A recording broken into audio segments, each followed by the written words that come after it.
구체적인 방안을 처음 제시했습니다. 북한 핵 동결이 대화의 입구라고 강조하고 폐기까지 단계적 검증을 거치면 한국과 미국이 상응하는 조치를 하는 방안을 밝혔습니다. 김상곤 사회부총리 겸 교육부 장관 후보자 청문회에서 색깔론 논쟁이 벌어졌습니다. 야당은 김 후보자를 사회주의자라고 몰아붙였고 여당은 시대착오적인 사상 검증에 불과하다는 목소리를 높였습니다. 박근혜 정부가 김정은 암살을 추진했다는 최근 일본 언론 보도에 대해 북한이 반발하고 나섰습니다. 박 전 대통령과 전 국정원장을 처형하겠다고 엄포를 놨습니다. 고 백남기 농민을 쏜 살수차가 철보 수압을 제한할 수 없는 노후된 장비였다는 사실이 드러났습니다. 살수 방법에 대한 지시도 불명확했고 당시 지휘자는 사건 발생 1시간 반이 지나서야 백남기 씨가 쓰러진 걸 알았다는 정황도 드러났습니다. 서울 숭일초등학교에서 학교폭력 사건을 처리하는 과정에 학생들 진술이 재벌가에 누설된 정황이 포착됐습니다.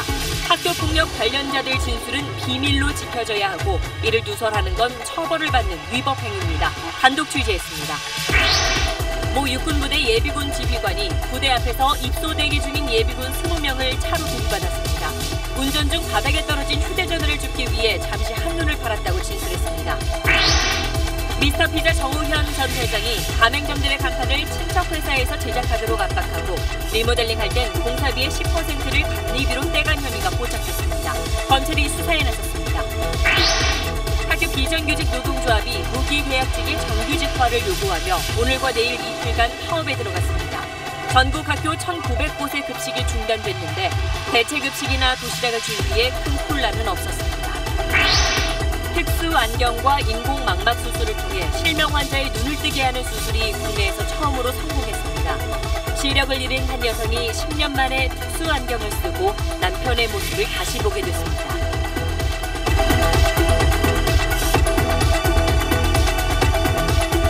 에너지를 쓰던 자동차가 수소로 에너지를 만드는 시대로 현대자동차. 여러분 안녕하십니까? 미국 순방에 나선 문재인 대통령이 북핵 문제를 단계적으로 풀어갈 구체적 방안을 처음으로 제시했습니다. 북한의 핵 동결이 대화의 입구라고 표현했습니다. 또 핵 동결부터 폐기까지 단계적 검증을 거치면 한국과 미국이 이에 상응하는 조치를 해야 한다고도 밝혔습니다. 오늘 첫 소식 정영태 기자입니다. 문재인 대통령의 첫 기자간담회 돌연 기체가 난기류에 흔들립니다. 문 대통령은 당황하지 않고 선체로 발언을 이어갔습니다. 북핵의 단계적 해법에 대해 문 대통령은 북한의 도발 중단과 핵 동결 약속이 대화의 조건이라고 강조했습니다. 핵 동결은 대화의 입구고, 그다음에 그 대화의 출구는 안전한 핵폐기가 되는 거죠. 그러면서 핵 동결에서 폐기까지 가는 여러 단계에서 철저한 단계별 검증이 이뤄지면 행동 대 행동 원칙에 따라 한미에 상응하는 조치가 필요하다고 말했습니다. 한미 간에 뭔가 동결을 위해서 주어야 할 것인가, 또 준다면 무엇을 줄 수 있을 것인가. 북한이 궁극적으로 핵무기와 핵물질을 모두 폐기하는 단계로 갔을 때 한미가 뭘 줄 수 있는지도 긴밀히 협의해야 한다고 강조했습니다. 하지만 북핵 개발 중단과 한미 군사훈련 축소는 연계될 수 없다는 게 지금까지의 한미 양국의 공식 입장이라고 선을 그었습니다. 사드 문제에 대해선 미국과 중국을 동시에 만족하게 할 방법을 찾는 게 과제라며 이번 정상회담부터 모색돼야 한다고 말했습니다. 워싱턴에서 SBS 정영태입니다. 문재인 대통령은 장진호 전투 기념비를 찾아 헌화하는 걸로 미국 방문 첫 일정을 시작했습니다. 한미 동맹은 피로 맺어진 것이라는 게 대통령의 첫 메시지였습니다. 계속해서 현지에서 남승모 기자입니다. 문재인 대통령의 첫 방미 메시지는 굳건한 한미 동맹이었습니다. 첫 일정도 장진호 전투 기념비를 찾아 헌화하는 것으로 시작했습니다. 한미 동맹은 그렇게 전쟁의 포화 속에서 피로 맺어졌습니다. 몇 장의 종이 위에 서명으로 맺어진 약속이 아닙니다. 흥남철수 때 피난온 자신의 가족사를 거론하며 깊은 감사도 표했습니다. 장진호의 용사들이 없었다면 그리고 흥남철수작전의 성공이 없었다면 제 삶은 시작되지 못했을 것이고 오늘의 저도 없었을 것입니다. 문 대통령은 트럼프 대통령과 손잡고 위대한 한미 동맹의 토대 위에 북핵 해법과 동북아 평화를 만들어 나가겠다고 강조했습니다. 문 대통령은 우리 기업인들과의 차담회와 한미 상공회의소가 공동 주최한 한미 비즈니스 서밋에 잇따라 참석했습니다. 문 대통령은 특히 한미가 손잡고 북핵 문제를 해결하면 한국, 나아가 북한에 투자할 기회도 있을 것이라고 밝혔습니다. 워싱턴에서 SBS 남승모입니다. 백악관 측은 이번 정상회담에서 트럼프 대통령이 한미 무역 불균형 문제를 분명히 따질 거라고 미리 설명했습니다. 북한 문제도 중요하게 다뤄지겠지만 사드 배치 문제는 이미 여러 형태의 논의가 있었던 만큼 주요 의제가 되진 않을 거라고 밝혔습니다. 이 소식은 워싱턴에서 김우식 특파원이 전하겠습니다. 트럼프 대통령과 문재인 대통령이 무역 문제를 솔직히 논의할 것이다. 백악관의 정상회담에서 한미 FTA 등 무역 불균형 문제를 반드시 짚고 가겠다는 뜻을 분명히 했습니다. U.S. exports to South Korea increase, but there is still a large gap. It's caught the president's eye, and I think that he'll talk about that. 불이익을 당하는 구체적인 예로는 미국 차의 한국 내 판매 장벽이 여전하고 한국을 거쳐 들어오는 중국산 철강이 과도하다고 주장했습니다. 백악관의 정상회담에 앞서 구체적인 예를 들며 무역 불균형 문제를 지적한 것은 이례적입니다. 정상회담에서 미국이 불만인 한미 FTA에 대해 압박에 나설 것임을 예고한 것입니다. 반면 사드 문제는 주요한 의제로 다루지 않을 것이라고 미리 선을 그었습니다. A ton of ink has been spilled on this already. I don't think that either of them are treating this as sort of a central point of discussion. 두 정상은 한국 시간으로 내일 백악관에서 첫 상견례를 겸한 환영 만찬을 합니다. 이어 정상회담을 갖고 두 정상이 직접 회담 결과를 발표할 예정입니다. 워싱턴에서 SBS 김우식입니다.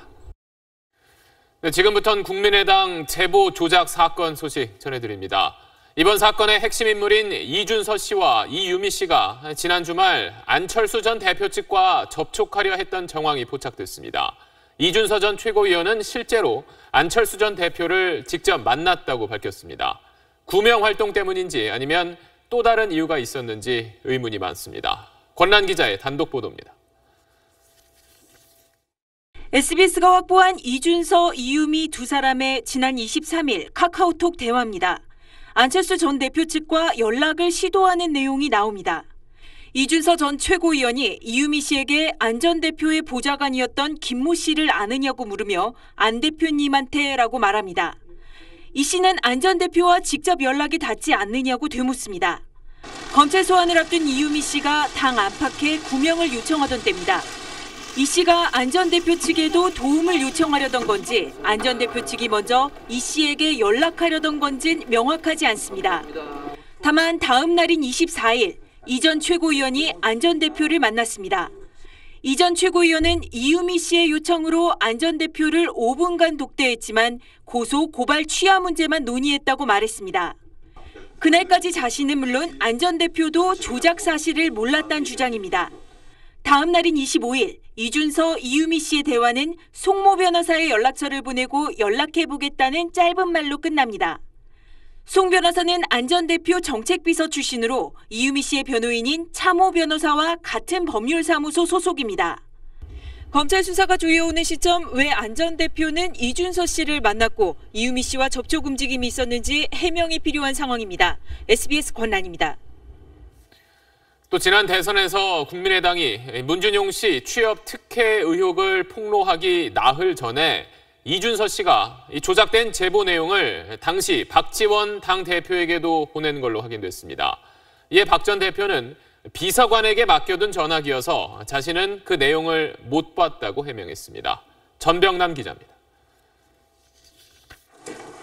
국민의당이 문준용 씨 특혜 의혹을 폭로하기 나흘 전인 지난 5월 1일 이준서 전 최고위원이 파슨스 졸업생들의 대화인 양 조작된 카카오톡 내용을 문자 메시지로 박지원 당시 당대표에게도 보냈다고 국민의당 진상조사위가 오늘 밝혔습니다.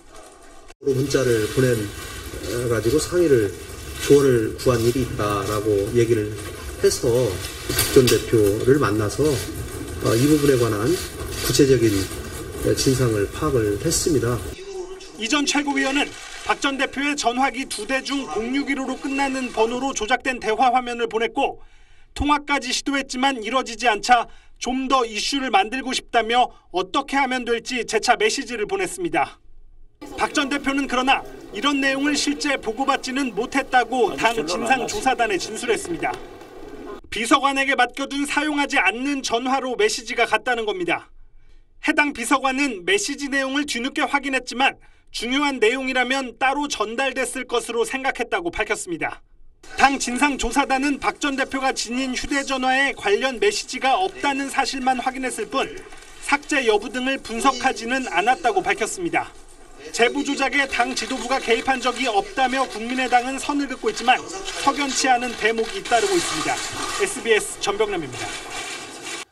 이런 가운데 법원이 조금 전 이유미 씨에 대한 구속영장을 발부했습니다. 주요 관련자들에 대한 수사에도 더 속도가 붙을 걸로 보입니다. 취재기자 연결합니다. 이혜미 기자. 네, 서울 남부지검입니다. 네, 실질 심사는 오전에 끝났는데 결과 나올 때까지 시간이 꽤 걸렸네요. 네, 그렇습니다. 서울 남부지법 재판부는 조금 전 7시 50분쯤 사안이 중대해 도주할 우려가 있다면서 이유미 씨에 대한 구속영장을 발부했습니다. 이유미 씨는 오늘 오전 열린 법원의 영장 실질 심사에 출석했습니다. 윗선의 지시 여부와 제보 조작 이유를 묻는 취재진의 질문에는 그러나 한마디도 답하지 않았습니다. 네, 이유미 씨가 이제 구속되면서 아무래도 다음 수사 대상은 이준서 전 최고위원이 되겠죠? 네, 맞습니다. 이준서 전 최고위원에 대한 소환 조사가 조만간 이뤄질 것으로 보입니다. 그러나 현재까지 확인된 이 전 최고위원의 혐의는 뚜렷하지 않습니다. 검찰은 특히 증거 조작을 공모했는지에 대해서도 말을 아끼고 있는 상황입니다. 조사 결과에 따라서는 국민의당 관계자들에 대한 소환 조사도 배제할 수 없는 상황입니다. 아직 윗선이 개입됐는지 그것 관련해서는 뚜렷한 내용이 나온 게 없는데 오늘 이유미 씨 변호인과 관련해서 새로운 의혹이 제기됐다고요? 네, 맞습니다. 이유미 씨의 변호인이 속한 법률사무소에 안철수 전 국민의당 대표의 최측근 인사로 알려진 송모 변호사가 함께 근무한다는 사실이 확인됐습니다. 송모 변호사는 SBS 취재진과 만난 자리에서 당에서 이번 사건을 조종하는 것 같은 인상을 줘 당에 폐를 끼쳤다면서도 이유미 씨의 진술을 당에 전달하거나 개입한 사실은 없다고 해명했습니다. 지금까지 서울 남부지검에서 SBS 이혜미입니다. 오늘 열린 김상곤 교육부 장관 후보자 인사청문회에선 정책 검증보단 이념을 둘러싼 논쟁이 벌어지며 고성이 오갔습니다. 야당은 김 후보자가 사회주의자라고 공격했고 여당은 색깔론이라고 맞섰습니다. 보도에 이세영 기자입니다. 야당은 김상곤 후보자가 사회주의자로 교육수장에 자격이 없다며 자진 사퇴를 주장했습니다. 경기도 교육감 시절 마르크스 혁명론을 소개하는 교사 학습 자료를 배포했고 국가보안법 폐지, 주한미군 철수를 주장하는 성명서에 이름을 올린 행적을 겨냥했습니다. 지금 후보자가 발언하고 그동안 쌓인한 모든 과정이 나는 사회주의자라고 명명하게 드러나 있어요. 김 후보자는 자신은 자본주의 학자라며 맞받아쳤습니다. 자본주의 경제학을 중심으로 한 자본주의 경영학자입니다.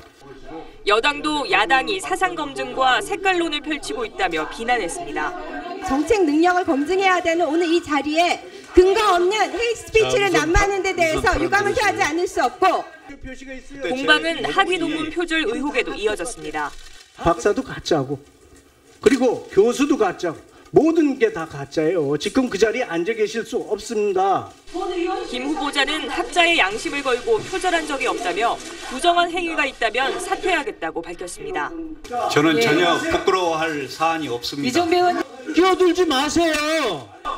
자유한국당이 청문회장 앞에 붙인 김 후보자 비판 벽보 철거 문제를 놓고 여야 간의 고성이 오가면서 청문회 진행이 1시간 반 정도 지연되기도 했습니다. SBS 이세영입니다. 조대엽 고용노동부 장관 후보자가 대학 교수 재직 시절 사회이사로 등록된 회사의 경영에 직접 관여했다는 정황이 포착됐습니다. 경영에 참여하지 않았다는 조 후보자의 발언과 배치됩니다. 정성진 기자입니다. 조대엽 후보자가 사회이사로 등록된 한국여론방송의 2013년 6월 이사회 의사록입니다. 출석자 명단에 조 후보자의 이름과 함께 날인돼 있습니다. 2012년 9월 사회이사 등록 후 조 후보자의 이사회 출석은 모두 5번, 처리 한 건도 주식 추가 발행이나 회사 주소 이전 등 경영과 관련된 것들입니다. 회의록을 증명받는 공증 과정에 조 후보자의 인감증명서도 제출됐습니다. 조 후보자 측은 사회이사 등록 사실을 최근에 알았고 이사회에 참여하지 않았다는 입장이어서 내일 청문회에서 공방이 예상됩니다. 어제 인사청문회를 마친 송영무 국방부 장관 후보자의 보고서 채택은 야당의 반대로 불발됐습니다. 단 하나도 명쾌히 해명되지 않은 채 오히려 위증 의혹에다가 수사를 받아야 할 가능성까지 덧붙여졌다고. 자유한국당은 추가로 드러난 음주운전 의혹에 더해 담당 경찰관에 돈을 건넸다는 의혹까지 제기했고 송 후보자는 그런 사실이 결코 없다고 반박했습니다. 국민의당과 바른정당도 청와대가 송 후보자의 임명을 강행하면 추경 심사를 비롯한 국회 일정에 협조하지 않겠다는 태도여서 제2의 강경화 사태가 우려되고 있습니다. SBS 정성진입니다. 1980년대 초에 시골에서 농사를 짓던 가족들이 간첩으로 몰려 고문을 받고 사형에 처해진 일이 있었습니다. 30년 넘는 세월이 흘러 재심이 열렸고 법원은 이들에게 무죄를 선고하며 사과했습니다. 민경우 기자가 보도합니다. 1982년 전북 김제에서 농사를 짓던 최의로 씨는 조카 최낙전, 낙교 씨와 함께 간첩 활동을 했다며 재판에 넘겨졌습니다. 고문기술자로 불린 이근한 경감과 정형근 당시 서울지검 공안부 검사가 사건을 맡았습니다. 재판부는 최의로 씨에게 사형, 최낙전 씨에게 징역 15년을 선고했습니다. 최낙교 씨는 수사를 받던 중 구치소에서 숨졌습니다. 최의로 씨에 대한 사형은 자식들도 모르게 집행됐고 최낙전 씨마저 석방 넉 달 만에 스스로 목숨을 끊으면서 이른바 김제 가족간첩단은 모두 세상을 떠났습니다. 그로부터 30여 년 만에 재심이 열렸고 법원은 이들 모두에게 무죄를 선고했습니다. 재판부는 불법 구금과 전기고문, 물고문 등으로 이뤄진 조서 등 외에 공소사실을 입증할 게 아무것도 없다고 설명했습니다. 피고인들이 한을 풀지 못한 채 세상을 떠났다면서 국가가 범한 과오에 대해 용서를 구한다며 사죄했습니다. 간첩의 가족으로 낙인 찍혀 고향을 떠나야 했던 유가족들은 마침내 한을 풀었다며 오열했습니다. 김제 그 동네, 고사 동네에서 이제 간첩을 알고 있는 어른들이 있을 거 아니에요? 무죄 판결을 가지고 잔치를 하겠다라고. 하지만 피해자들은 모두 세상을 달리했고 처벌받은 가해자는 아무도 없습니다. SBS 민경호입니다. 고 백남기 농민 사건 직후 경찰이 조사한 청문감사 보고서가 1년 반 만에 공개됐습니다. 그런데 곳곳에서 경찰의 공개 해명과 다른 부분이 눈에 띕니다. 수압 제한이 걸려 있다던 살수차는 그런 게 안 되는 구형이었고 수십 차례 현장 경험이 있다던 살수차 요원은 그날이 두 번째 날이었습니다. 보도에 이성훈 기자입니다. 고 백남기 농민이 경찰이 쏜 물대포에 맞아 쓰러지고 사흘 뒤 경찰은 신형 살수차를 동원해 시연에 나섰습니다. 안전규정 3000rpm을 넘지 않도록 수압 제한 장치가 있다고 설명했습니다. 하지만 문제의 9호 살수차는 구형이어서 수압 제한을 위한 개조가 불가능했습니다. 경찰 감사에서 9호차 살수요원은 수압 조절 장치는 버튼과 엑셀 페달 두 가지인데 당시 엑셀 페달로 수압을 조절했고 이 장치는 개조가 안 됐다고 털어놨습니다. 지난해 청문회에서 경찰은 살수요원의 현장 경험이 많다고 증언했습니다. 현장 살수차 운영은 총 몇 번째 투입이 되신 겁니까?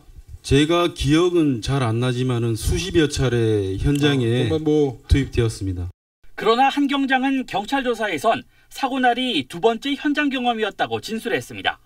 몇 메타 직사 이런 식으로 몇 미터 RPM도 살수 방식과 수압까지 지시한다더니 정작 내부 감사에서 지휘관은 살수만 지시했을 뿐 직사나 곡사 방식은 살수요원이 알아서 결정했습니다.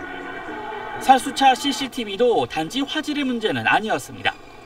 4분할된 작은 화면이라고 했는데 사고가 날 때까지 화면을 전체 보기로 확대할 수 있다는 걸 살수차 요원 누구도 몰랐다고 털어놨습니다. SBS 이성훈입니다. 지난해 이맘때 선보였던 대한민국 국가 브랜드 슬로건 크리에이티브 코리아 기억하시나요? 발표하자마자 프랑스 산업 분야 브랜드 크리에이티브 프랑스와 개념은 물론 디자인까지 꼭 닮아 표절 논란이 뜨거웠습니다. 56억 원을 쏟아부은 크리에이티브 코리아는 결국 1년도 채 안 돼 공식 폐기됐습니다. 심우섭 기자의 보도입니다. 지난해 7월 한일 월드컵 때부터 쓰인 다이내믹 코리아를 대신할 새 국가 브랜드가 발표됐습니다. 크리에이티브 코리아. 태극기를 모티브로 대한민국의 핵심 가치와 미래 비전을 담았다고 설명했습니다. 하지만 나오자마자 고설에 휘말립니다. 이 위에 것이 이 프랑스고 밑에 것이 한국입니다. 이것은 누가 뭐라고 해도 카피입니다. 문체부는 표절을 부인하며 각종 국가 상징물에 슬로건을 새겨 넣었습니다. 재작년에 40억 원, 지난해엔 16억 6천만 원이 투입된 브랜드 사업은 국정농단 사태가 벌어지면서 직격탄을 맞았습니다. 최순실 차은택 씨가 개입했다는 의혹이 제기된 겁니다. 문체부는 결국 국민 공감과 신뢰를 얻지 못했다며 크리에이티브 코리아 폐기를 발표했습니다. 활력 있고 흐르는 듯한 형상을 줘야 되는데 글자 자체가 크리에이티브라는 걸 표현하기에는 경직돼 있다라고 표현할 수밖에 없습니다. 진행 과정에서 국민들한테 신뢰를 전혀 주지 못한 거죠. 정부는 국가 브랜드는 슬로건이 아닌 국가의 총체적 사회문화적 가치에 의해 구축되는 것이라며 새 브랜드 개발은 검토하고 있지 않다고 밝혔습니다. SBS 심우섭입니다. 며칠 전 박근혜 정부가 김정은 암살을 추진했다는 일본 언론의 보도가 있었는데 북한이 극도로 반발하고 나섰습니다. 박근혜 전 대통령과 이병호 전 국정원장을 처형하겠다고 원포를 놨습니다. 안정식 기자입니다. 지난 26일 일본 아사히 신문은 박근혜 정부가 국가정보원 주도로 북한의 정권 교체와 김정은 암살을 검토했었다고 보도했습니다. 2015년 말 이후 우리 정보기관이 김정은을 끌어내리려는 공작을 행했다는 것입니다. 그러자 북한은 어젯밤 국가보위성과 인민보안성, 중앙검찰소 연합성명을 통해 박 전 대통령과 이병호 전 국정원장에 대한 처형을 선포했습니다. 최고 손해보를 해칠 천인공노할 흉계를 꾸미고 추진한 박근혜와 전 괴뢰국정원 원장 이병호 일당을 극형에 처한다는 것을 내외에 선포한다. 국가 테러 범죄자들이라며 북한으로 넘길 것도 요구했습니다. 남조선 당국은 국제협약에 따라 지체 없이 우리 공화국에 넘겨야 한다. 하지만 아사히 보도가 나온 직후 국정원은 이미 사실무근이라고 밝혔습니다. 오보일 가능성이 큰데도 북한이 민감하게 반응하는 것은 최고 존엄이라는 김정은에 대한 암살이 거론됐기 때문으로 보입니다. 충성 경쟁을 벌여야 하는 북한 조직들로서는 강력히 반발할 수밖에 없고 혹시라도 김정은 암살이 실제로 추진될 가능성에 대한 경고의 뜻도 담은 것으로 풀이됩니다. 또 이런 선전을 통해 내부 결속을 강화하려는 의도도 있어 보입니다. SBS 안정식입니다. 네, 이번엔 사립초등학교 폭력 사건 속보 전해드리겠습니다. 해당 학교가 사건을 처리하는 과정에서 관련 학생들의 진술이 재벌가에 누설된 정황이 포착됐습니다. 엄정한 사건 처리를 위해서 관련자들의 진술은 비밀로 지켜져야 하고 그 내용을 누설하면 법의 처벌을 받습니다. 이병희 기자가 단독 취재했습니다. 서울 숭이초등학교 학교폭력 관련 첫 보도가 나가고 사흘 뒤인 지난 19일 재벌 회장의 손자인 A군의 어머니는 SBS에 전화를 걸어와 피해 아동 부모가 학교에 낸 진단서 날짜를 들었다며 5월 17일을 적시합니다. 실제로 진단서는 5월 17일과 18일을 진료 기간으로 해서 18일에 학교에 제출됐습니다. 이뿐 아닙니다. A군의 어머니는 아들이 이불 폭행 사건 때 현장에 없었다고 하면서 같은 반 아이들이 쓴 진술서를 여러 차례 근거로 들었습니다. 아들이 거기 있었다는 진술은 단 한 명도 없을 것이다. 아들이 그 자리에 없었다는 건 기정사실이다. 그 진술서도 다 있다. 학교만 알고 있어야 할 사건 관련 자료와 진술서 내용에 관해 이렇게 단정적으로 말하는 건 직접 보거나 전해 들었을 정황으로 보입니다. 법은 학교폭력 관련 업무를 수행한 사람이 알게 된 비밀이나 자료를 누설하는 걸 금지하고 위반하면 처벌하도록 하고 있습니다. 이번 건을 초기에 다룬 담임 교사나 그 윗선의 행적이 감사 대상이 될 것으로 보입니다. 비밀 누설 정황에 대해 숭이초등학교는 사실이 아니라는 취지로 부인했습니다. 관련 학생들이 10여 차례나 조사를 받았다는 학부모들의 주장도 확인해 봐야 합니다. 어린 학생들의 기억력 수준과 2차 피해를 막기 위해 조사는 많아봐야 두세 차례라는 게 학교폭력 관련 전문가들의 말이어서 이렇게 조사를 많이 한 이유와 경위도 규명되어야 합니다. SBS 이병희입니다. 대마초를 피운 혐의로 재판에 나온 인기그룹 빅뱅의 member 탑 최승현 씨가 처음으로 공개 사과했습니다. 검찰은 최 씨에게 징역 10개월의 집행유예 2년을 구형했습니다. 류란 기자입니다. 약물 과다 복용 치료를 받고 환자복 차림에 휠체어를 탔던 빅뱅 멤버 탑 최승현 씨가 오늘은 검은색 양복을 말끔하게 차려입고 법원에 나왔습니다. 최 씨는 법정에 들어가기 전 자필로 쓴 사과문을 읽었습니다. 흐트러진 정신 상태가 충동적인 잘못된 행동으로 돌이킬 수 없는 큰 실수를 이루어졌으며 어떠한 처벌이라도 달게 받겠습니다. 정말 죄송합니다. 최 씨는 지난해 10월 자택에서 가수 연습생 한모 씨와 모두 4차례 대마를 흡연한 혐의로 불구속 기소됐습니다. 재판에선 일부 혐의를 부인했던 수사 때와 달리 공소 사실을 모두 인정했습니다. 최 씨 측 변호인은 평소 공황장애와 우울증으로 치료를 받았는데 군 입대를 앞두고 스트레스에 시달렸다며 술을 마시고 한 씨의 권유로 충동적으로 범행했다고 설명했습니다. 그러면서 병역상 불이익은 물론 연예인으로서 회복할 수 없는 타격을 입은 점을 참작해달라며 선처를 호소했습니다. 검찰은 최 씨에 대해 징역 10개월에 집행유예 2년을 구형했으며 선고는 다음 달 20일 내려집니다.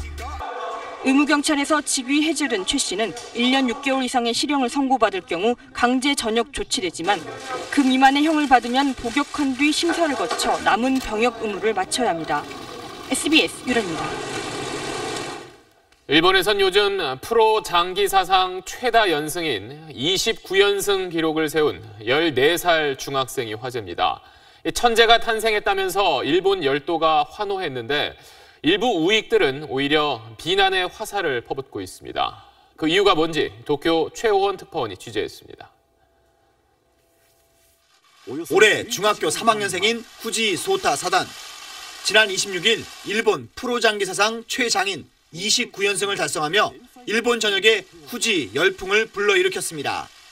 하지만 인터넷에선 분위기가 달랐습니다. 긴 대국 도중 주문한 우동 한 그릇 때문입니다.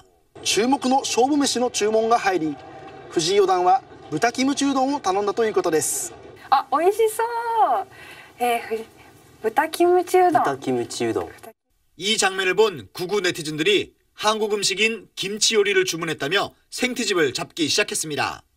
후지인은 조선인, 증거는 김치. 일본 장기가 제일 한국인에게 점거당했다 등의 글이 수도 없이 올라왔습니다. 다른 네티즌들이 김치 먹었다고 한국인이면 햄버거 먹은 사람은 미국인이냐며 반발했지만 이른바 넷 우익들은 비난을 멈추지 않았습니다. 최근 일본 사회에 심각한 우경화를 실감케 합니다. 일본 출판가에선 한국 혐오 서적들이 늘고 있고 그 가운데는 수십만 부가 팔려 주요 서점의 논픽션 부분 1위에 오른 책도 있습니다. 일각에선 지난해 혐한 시위 금지법이 통과된 이후 구구 세력들이 거리 대신 인터넷과 출판계를 통해 목소리를 키우고 있다는 분석도 나오고 있습니다. 도쿄에서 SBS 최호원입니다. 전남 담양의 예비군 훈련장 앞에서 차 한 대가 예비군들을 덮쳐 21명이 다쳤습니다. 예비군 지휘관이 몰던 차였는데 운전 도중에 차 바닥에 떨어진 휴대전화를 주우려다 사고를 낸 겁니다. KBC 신민지 기자입니다. 담양 창평의 한 예비군 훈련장 입구입니다. 예비군 훈련에 참가하려고 대학생 60여 명이 갓길을 따라 줄지어 걸어갔습니다. 그런데 갑자기 한 SUV 차량이 돌진해 오면서 대학생들을 덮쳤습니다. 이 사고로 대학생 5명이 뼈가 부러지는 중상을 입었고 16명이 타박상 등으로 병원에서 치료를 받고 있습니다. 한 분이 늑골 골절 입으셨대요. 다른 분들은 이제 방만 입으셨거든요. 사고를 낸 차량은 해당 부대 예비군 지휘관 A씨가 운전했습니다. 이 지휘관은 군 조사에서 차 바닥에 떨어진 휴대폰을 주우려다 가속 페달을 밟아 사고를 냈다고 진술했습니다. 음주는 이제 확실히 아닌 걸로 현장에서 바로 확인이 됐고요. 병원 진료를 좀 받으려고 나가던 중이었답니다. 이제 나가던 중에 이제 차량에서 핸드폰이 바닥에 떨어져서 그거 주우려고 하다가 전방 주시 태만이겠죠. 사고 당시 주변에 있던 훈련 참가자들은 사고 후 적절한 응급처치가 이루어지지 않았다고 불만을 나타냈습니다. 군 헌병대는 A씨를 전방주시 의무 태만 등의 혐의로 입건하고 정확한 사고 경위를 조사하고 있습니다. KBC 신민지입니다.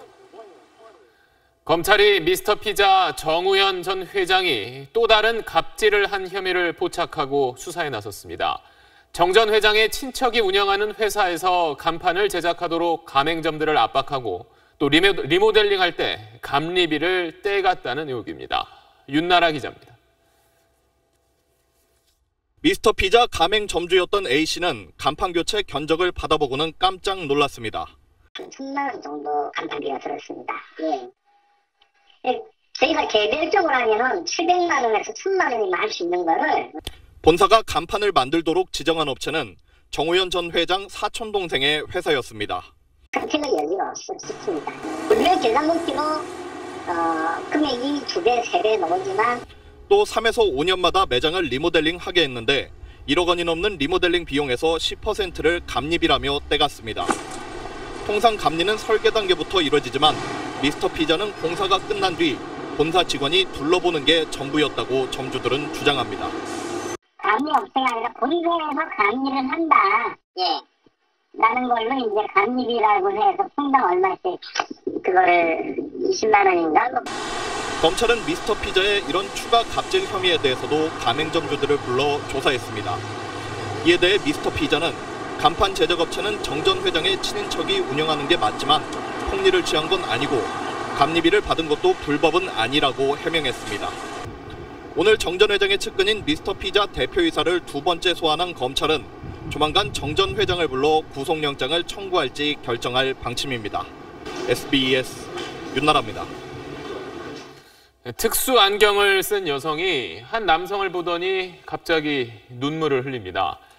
시력을 잃은 지 10년 만에 남편의 모습을 다시 보게 된 겁니다. 30살이 된 딸의 모습을 보고는 더 감격스러워합니다. 특수 안경과 인공 망막 수술을 통해 실명 환자의 눈을 뜨게 하는 수술이 국내에서 처음 성공했습니다. 조동찬 의학 전문 기자입니다. 올해 54살인 이화정 씨는 시각세포가 서서히 죽는 망막색소 변성을 앓다가 10년 전 시력을 잃었습니다. 그런데 2달 전 한 병원으로부터 수술 제안이 들어왔고 선뜻 응했습니다. 우선 5시간에 걸쳐 얇은 전자칩을 눈 속에 집어넣는 수술을 받았습니다. 2주 뒤 카메라가 장착된 특수 안경을 착용했더니 거짓말처럼 세상이 보였습니다. 안경 카메라로 찍은 영상을 눈 속 전자칩으로 보내면 전자칩은 사람의 시신경이 반응할 수 있는 전기 신호로 바꿔서 뇌로 보냅니다. 안경 카메라로 촬영한 영상을 사람의 뇌 안에서 재생시키는 원리입니다. 안녕하세요. 제가 보이시나요?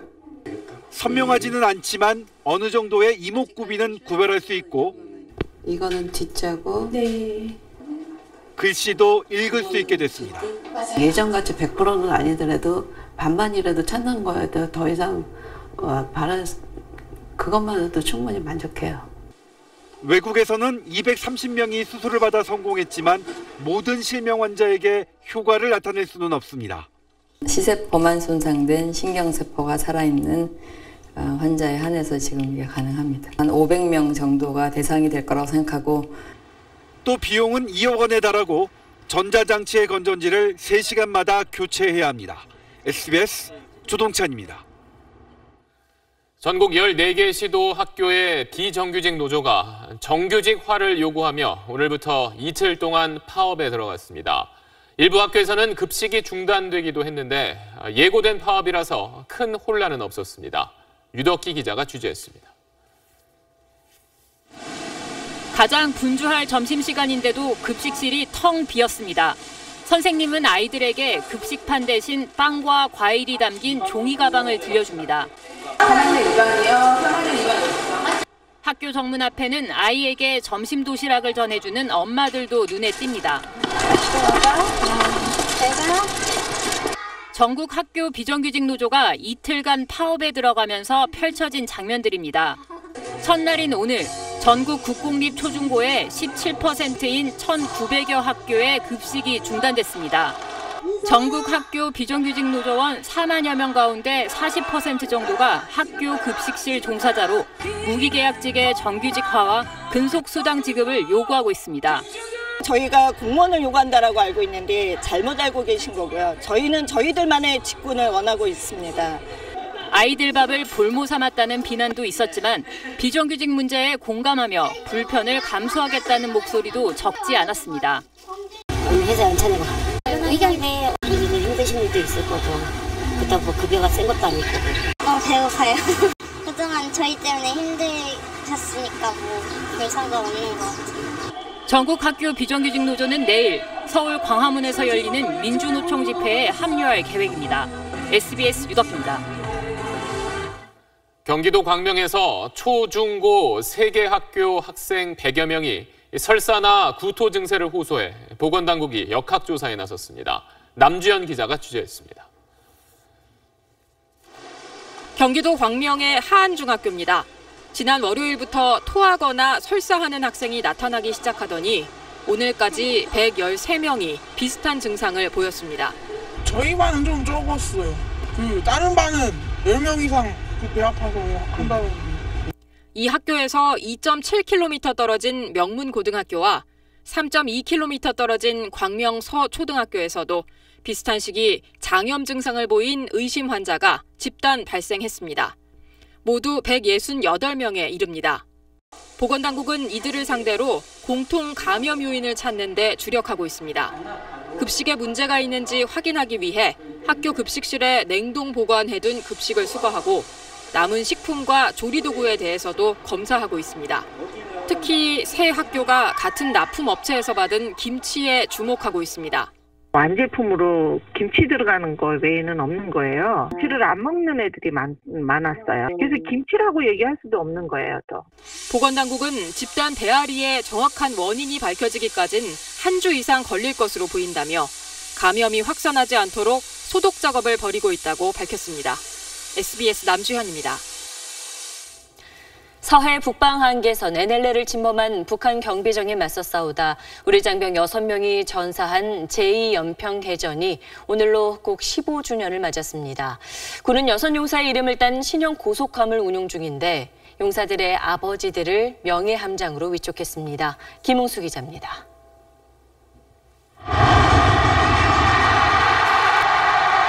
온 나라가 월드컵의 함성으로 들썩이던 2002년 6월 29일.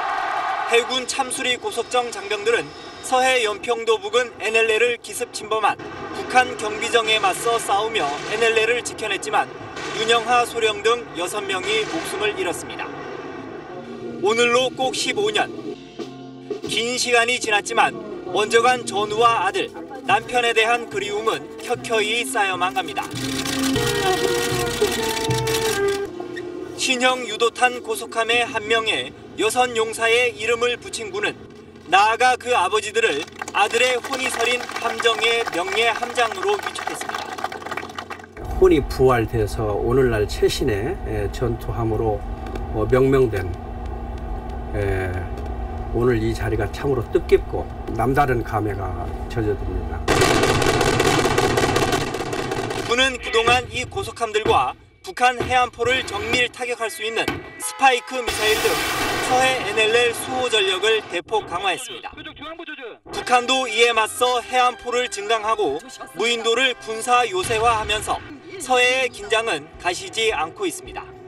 국민들께 제2연평해전 전사자들이 가슴속에 영원히 기억되기를 진심으로 바랍니다.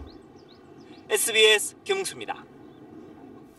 신고리 5, 6호기 원전 연구 중단 여부를 결정할 주체는 시민배심원단이죠. 독일의 모델을 본딴 건데 중요 정책을 비전문가에게 맡겨도 되냐는 우려와 새로운 사회적 합의의 모델이 될 거란 기대가 엇갈립니다. 정호선 기자의 보도입니다. 2011년 일본 후쿠시마 원전 사고 후 독일에선 탈원전 요구가 거세졌습니다. 메르켈 총리는 종교, 재계, 정치, 학계, 시민단체 등 각계 위원으로 17인의 윤리위원회를 구성했습니다. 이들은 치열한 논의를 거쳐 2021년까지 원자력 완전 중단 결론을 도출했고 독일 정부는 즉각 수용했습니다. 독일은 이 성공 경험을 토대로 핵 폐기장 부지 선정을 위한 공론화 작업까지도 진행 중입니다. 우리의 경우 공론화를 통한 정책 결정 경험이 전무합니다. 공론화 작업에 힘이 실리려면 공정한 위원회 구성과 시민 배심원단 운영 방식에 대한 공감대가 필요합니다. 공론화는 말만 앞에 붙고 제대로 공론화를 못한 경험인들이 많이 있어요. 한국 민주주의 사회가 한 단계 더 진전하는 것으로서 의미가 있다. 중장기 로드맵 없이 3개월 내 성과를 보겠다는 조급증도 경계해야 합니다. 첫 단계, 국민 설득이에요. 국민 설득은 국민 이해도 증진이고 그 첫 단계, 첫 단추를 꿰는 작업부터 시작을 하라는 거예요. 근데 지금은 마지막 단추부터 깰 생각을 하고 있는 거거든요. 원전의 빈자리를 채울 에너지 대안은 무엇인지, 국민 부담은 얼마나 늘어날지에 대해서도 구체적으로 공개해야 합니다. SBS 정호선입니다. 배달 음식이라면 치킨이나 중국 음식 같은 한 끼 음식이 떠오르죠. 그런데 요즘엔 팥빙수나 조각 케이크 같은 디저트도 배달 서비스를 하며 인기를 끌고 있습니다. 곽상은 기자입니다. 곱게 갈린 얼음을 꺼내 과일 칵테일을 더하고 그 위에 달콤한 연유와 단팥, 인절미를 차례로 올리면 여름 인기 디저트 팥빙수가 완성됩니다. 보냉팩에 담아 녹기 전에 빨리 배달하는 게 숙제. 배달 왔습니다. 이 더운 여름에 나가지 않아도 되니까 편리하고 아이들하고 편하게 시원하게 잘 먹을 수 있는 것 같아요. 아이스크림도 커피도 조각 케이크도 이제 배달 서비스 경쟁에 뛰어들었습니다. 이 업체는 배달료로 4,000원을 따로 받는데도 주문이 급증하자 1년 만에 배달 점포수를 2배로 늘렸고, 또 다른 업체는 커피에 이어 이달부터 조각 케이크까지 배달 품목에 포함시키며 집에서 즐기는 홈 디저트 시장에 본격 뛰어들었습니다. 커피를 하루에 한 3-4잔씩 먹게 되는데 아침에 출근했을 때 각 배달되어서 온 커피를 먹으면 좀 신선하기도 하고. 국내 디저트 시장은 9조 원 규모, 한 해 만에 14%나 성장했습니다. 배달 시스템이 잘 구축되어 있기 때문에 디저트 시장의 배달 수요는 더욱더 커질 것으로 예상하고 있습니다. 바쁜 일상을 보내는 1인 가구 증가로 배달 제품에 대한 수요가 다양해지면서 관련 업계의 배달 경쟁은 더 치열해질 전망입니다. SBS 곽상은입니다. 지난해 농촌으로 이주한 귀촌 인구가 50만 명에 육박합니다. 그리고 그 가운데 절반이 20대, 30대입니다. 취업난과 비싼 집값에 시달리던 젊은이들이 도시를 벗어나고 있다는 분석입니다. 이용식 기자가 취재했습니다. 서울 토박이로 가락시장에서 유통업을 하던 김용찬 씨. 3년 전 충남 홍성으로 이주해 메론과 가지를 키우는 농부로 변신했습니다. 도시에서 직업을 가지고 사는 게 굉장히 힘들었어요. 그렇게 불안정하게 사는 거는 좀 아니다라는 생각을 했고요. 김 씨처럼 지난 한 해 농촌으로 이주한 도시민은 49만 6천 명. 이 가운데 30대 이하가 50.1%를 차지했습니다. 특히 30대 이하 귀농 귀촌과 여성 귀농은 2년 연속 증가했습니다. 귀농은 농촌으로 이사와 농업에 종사하는 사람들을 가리키는 데 반해 귀촌은 농업 이외의 제조업이나 서비스업 등 다양한 직종에 근무하는 사람들을 포함하고 있습니다. 취업난 때문에 지방으로 이주해 일자리를 찾거나 농사를 짓는 젊은 층이 는 것으로 분석됩니다. 취업이나 일자리 이런 것들 때문에 상당히 늘지 않았냐 하는 그런 생각이 들고, 도시보다 집값이 훨씬 싼 것도 한몫했습니다. 서울 살 전세금으로 집 짓고 살 수 있을 정도로 땅값도 저렴하고 그런 걱정이 아무래도 서울보다 훨씬 적습니다. 정부는 젊은 층의 귀촌을 늘리기 위해 청년 세대에게 농지와 주택, 창업 자금을 우선 지원하고 4차 산업형 귀농교육을 새로 운영하기로 했습니다. SBS 이용식입니다. 이슬람 무장 세력 IS가 이라크 모술에서 국가 수립을 선포한 지 오늘 3년째 되는 날입니다. IS는 이후 무차별 살상과 테러로 급속히 세를 넓혔는데 국제동맹군의 반격이 시작되면서 세력이 한창 때의 10분의 1 수준으로 줄었습니다. 하지만 IS는 조직원들에게 천국행 여권까지 만들어주며 결사항전을 부추기고 있습니다. 카이로 이대욱 특파원이 보도합니다. 국제동맹군이 본격 탈환 작전을 벌이고 있는 시리아 라카입니다. 러시아에서 온 한 IS 대원은 공습의 공포를 털어놓습니다.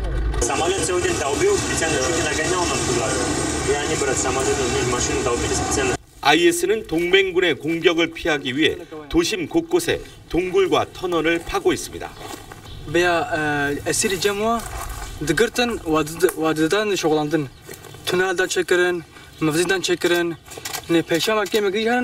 조직원들에겐 이른바 천국행 여권까지 만들어 뿌리며 결사항전을 부추기고 있습니다. 이라크 모술에선 함락 위기에 몰리자 자신들이 국가를 선포한 근거지인 알루리 대사원을 스스로 파괴하는 만행을 벌이기도 했습니다. 군사 전문가들은 IS가 조만간 점령지 대부분을 잃을 것으로 보고 있습니다. 하지만 본거지를 잃은 IS 조직원들이 세계 각지로 흩어져 자생적 테러범들과 손을 잡을 수 있어 국제사회의 우려는 줄지 않고 있습니다. 카이로에서 SBS 이대욱입니다.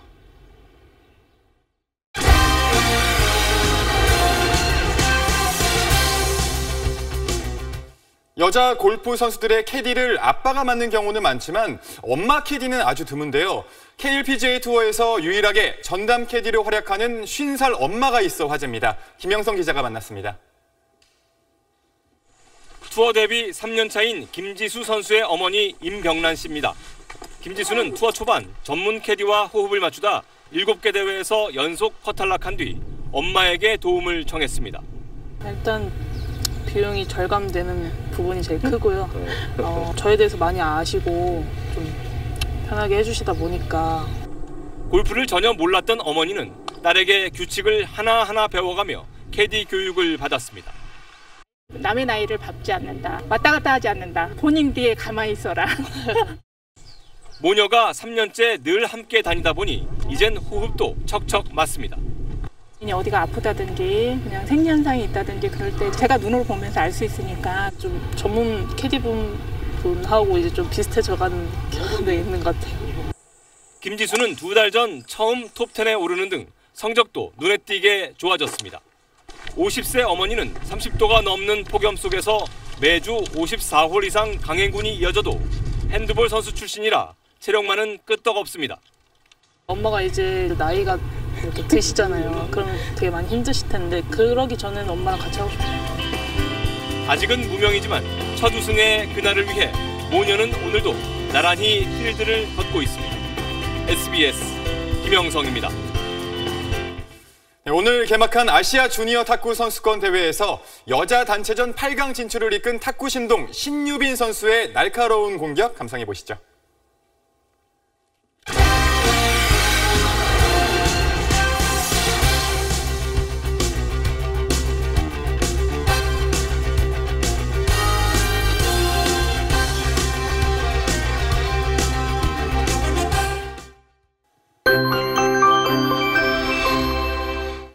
오늘 제주 진달래밭에는 100mm가 넘는 장맛비가 내렸습니다. 지금도 장마 전선의 영향으로 남해안을 중심으로 비가 오고 있지만 비는 다소 약해졌는데요. 내일은 남부지방까지 비구름이 확대되겠습니다. 제주와 남해안 지방은 10에서 40mm, 그 밖에 남부지방은 5에서 20mm 안팎의 비가 오겠고 낮 동안 잠깐 그칠 때도 있겠습니다. 모레 새벽 충청도까지 비가 잠깐 내린 뒤 장마는 소강 상태에 들겠습니다. 이 비는 일요일에 다시 전국으로 확대되겠는데요. 이날은 제주를 제외한 전국 대부분 지방에 장맛비가 내리겠습니다.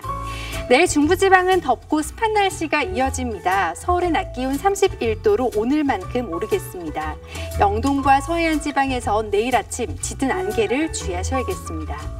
다음 주에는 내내 장맛비가 이어질 것으로 전망되고 있습니다. 내셨습니다.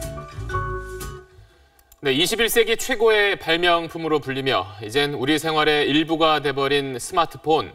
나온 지 참 오래된 것 같지만 딱 10년 전 오늘 처음 세상에 나왔습니다. 지난 10년 동안 많은 변화가 있었는데 또 앞으로 10년 뒤엔 세상이 어떻게 바뀌어 있을지 참 궁금하기도 하고 한편으로는 두렵기도 합니다. 뉴스 마치겠습니다. 고맙습니다.